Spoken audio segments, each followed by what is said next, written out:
Life is moving forward. China enters new phase in COVID fight as borders open. China was braced for a new phase in its battle against COVID-19, while financial markets strengthened, after Beijing dropped pandemic border controls in the latest easing of restrictions.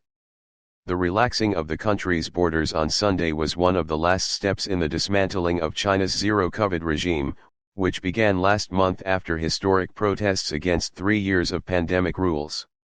While Beijing's move to drop quarantine requirements is expected to boost outbound travel, many nations are demanding negative tests from visitors from China, seeking to contain an outbreak that is overwhelming many of China's hospitals and crematoriums.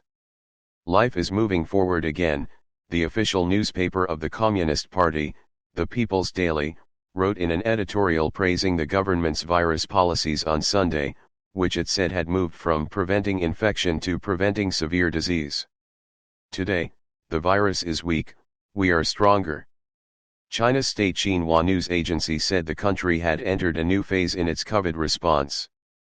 China's top health officials and state media have repeatedly said COVID infections are peaking across the country and they are playing down the threat now posed by the disease. That is in stark contrast to the earlier regime of strict quarantines and lockdowns as China managed the virus as a Category A disease like the bubonic plague and cholera.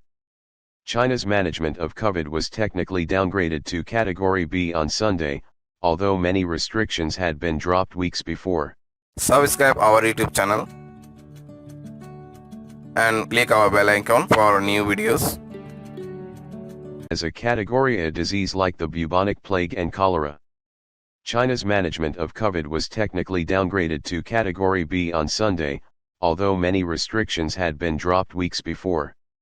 Officially, China has reported just 5,272 COVID-related deaths as of January 8, one of the lowest rates of death from the infection in the world. But the World Health Organization has said China is underreporting the scale of the outbreak, and international health experts estimate more than 1 million people in the country could die from the disease this year.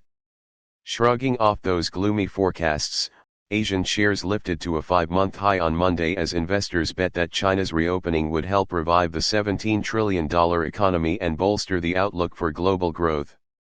It's a huge relief just to be able to go back to normal, just come back to China, get off the plane, get myself a taxi and just go home, Michael Harold, 61, a copy editor in Beijing told Reuters at Beijing Capital International Airport on Sunday after he arrived on a flight from Warsaw. Harold said he had been anticipating having to quarantine and do several rounds of testing on his return when he left for Europe for a Christmas break in early December. State broadcaster CCTV reported on Sunday that direct flights from South Korea to China were close to sold out. However, a spike in demand will be hampered by the limited number of flights to and from China, which are currently at a small fraction of pre-COVID levels. Korean Air said earlier this month that it was halting a plan to increase flights to China due to Seoul's cautious stance towards Chinese travelers. South Korea, like many other countries, now requires travelers from China, Macau, and Hong Kong to provide negative COVID test results before departure.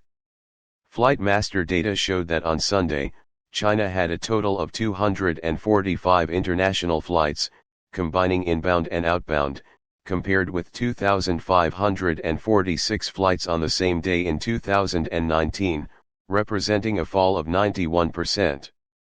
China's domestic tourism revenue in 2023 is expected to recover to 70 to 75% of pre-COVID levels, but the number of inbound and outbound trips is forecast to hit just 30 to 40% of pre-COVID levels this year, China News reported on Sunday.